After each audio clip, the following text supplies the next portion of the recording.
November issue of the OSBR is now available in HTML and PDF formats at www.osbr.ca.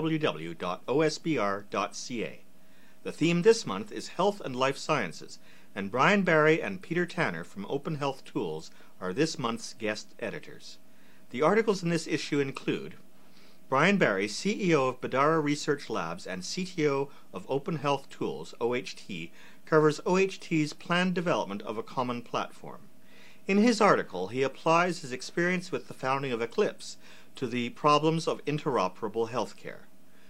Mark Yent, Duane Bender, and Brian Minagi of Mohawk College described their reference implementation of the Canada Health Infoway Pan-Canadian Electronic Health Record solution. They see the need to involve a range of partners from both the private and public sectors to achieve success for the project.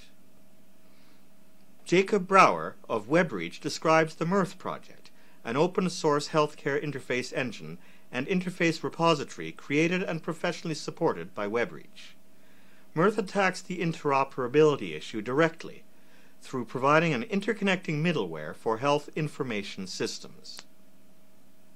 Skip McCowie, Executive Director of OHT, and Ken Rubin, a Senior Healthcare Architect, describe the requirement for a more outreaching community which encompasses end users, operational users, and developers. John Siegel and Richard Mark Soley explore the relationship between open source and open standards by examining the results of their interviews of developers of open source tools based on open standards. The editorial theme for the upcoming December issue is Enabling Innovation, and the guest editor will be Stephen Muggy from Carleton University. Submissions for this issue are due by November 22nd.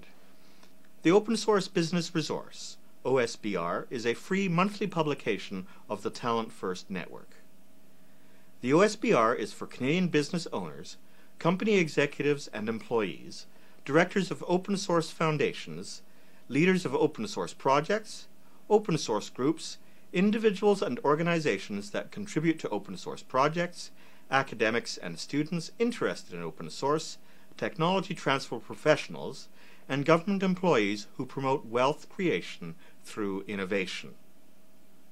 Each issue contains thoughtful insights on open source issues written for and by people who work with open source.